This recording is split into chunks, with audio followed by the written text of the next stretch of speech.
Assalamu alaikum class. It's your SST lecture and we are starting our unit number 7 whose topic is argument. So class, open up your page number 67. What is government? The federal government has many departments that are headed and supervised by federal ministers who are elected by members of National Assembly. The federal government looks after the country's affairs at the national level.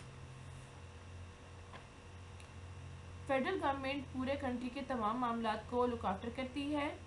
Federal government के under एक country के बहुत से departments आते हैं जिनको अच्छे तरीके से रन करना फेडरल गवर्नमेंट की जिम्मेदारी होती है।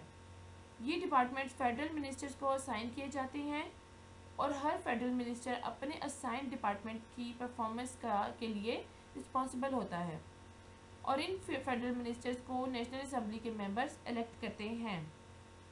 Provincial government The provincial government manages the affairs of the province.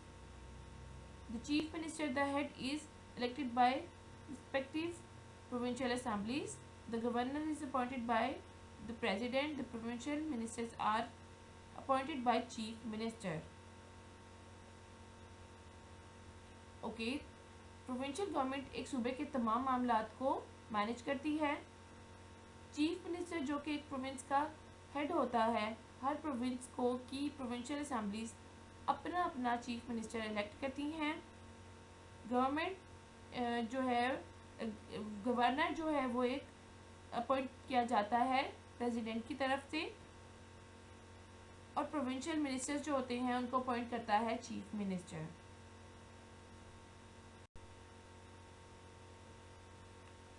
Now topic is role of a government. Government decides the way in which a country is run. Government decide करती है कि एक country ने किस सिमत में और किस तरह से चल रहा है। The government makes the laws that citizens must obey. Government ऐसे लॉज बनाती है जो कि सिटीजन्स को मीन्स के शहरियों को हर सूरत ओबे करने होते हैं। It makes policies about everything connected with the daily life of a community. Government ऐसी पॉलिसीज़ बनाती है जो कि डेली लाइफ जो होती है एक कम्युनिटी की उसके साथ जुड़े हुए होते हैं। Which could be a province, एक ऐसे प्रोविंस के बारे में हो सकती है ये पॉलिसी, एक ऐसे डिस्ट्रिक्ट के बारे में हो सकती है, सिटी के बारे में हो सकती है, विलेज के बारे में हो सकती है, किसी भी एरिया के बारे में हो सकती है। Imagine a world without government और laws. There would be chaos, confusion all over. People would do whatever they wanted to do. So यहाँ आपको कहा जा रहा है कि आप इमेजिन करें कि एक कंट्री या एक जगह ऐसी है जहाँ आप रहते हैं जहाँ पर लॉज नहीं है, कोई गाइडलाइंस नहीं है, कोई गवर्नमेंट नहीं है जिन्हें आप जाकर ये कंप्लेंट कर सकें कि किसी ने आपके साथ कुछ बुरा किया है या आपका हक मारा है।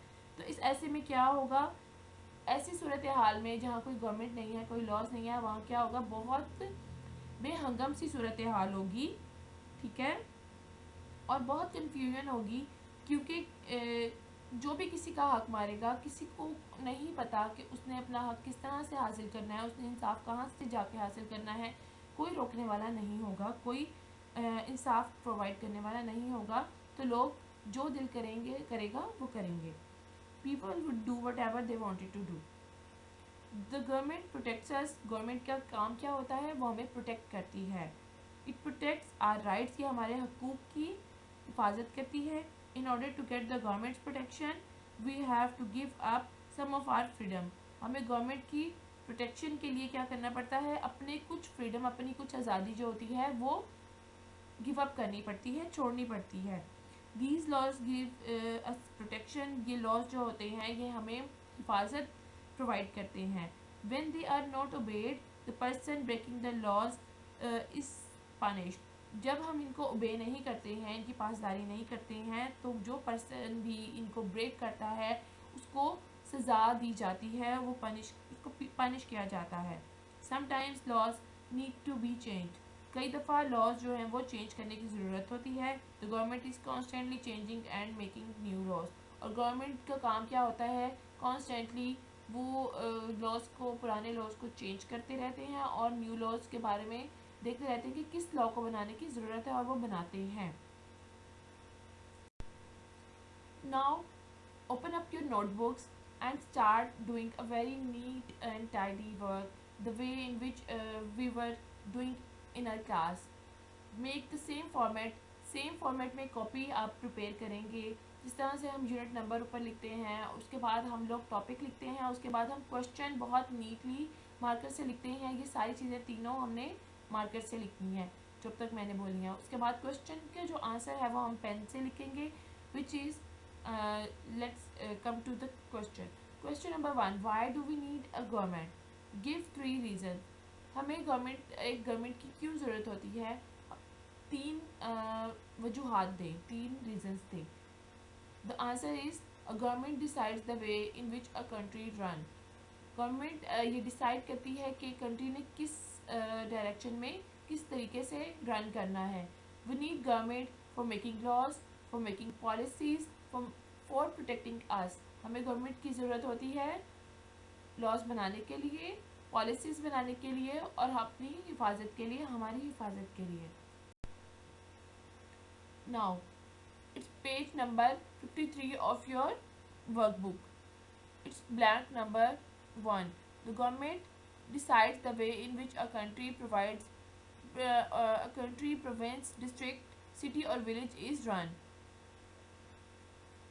A government makes laws that citizens must obey. The government protects us. Sometimes laws may seem unfair and need to be changed. The government is constantly changing and making new laws. Okay, now comes to the question. Define a government. Government decides the way in which a country runs. जिस तरह से हमने पहले भी पढ़ा है कि government क्या करती है, गवर्नमेंट डिसाइड करती है कि एक कंट्री ने किस तरह से रन करना है। A government protects us. What would happen if there were no law? एक गवर्नमेंट हमें प्रोटेक्ट करती है, हमें हिफाजत प्रोवाइड करती है, लेकिन क्या हो अगर गवर्नमेंट ना हो? So the answer is if there are no laws, people would be able to do whatever they wanted to do. They could hurt one another. वो क्या करेंगे? वो एक दूसरे को हर्ट करेंगे, लोग एक दूसरे को नुकसान पहुंचाएंगे और जो दिल करेगा वो करेंगे। Now it's your homework.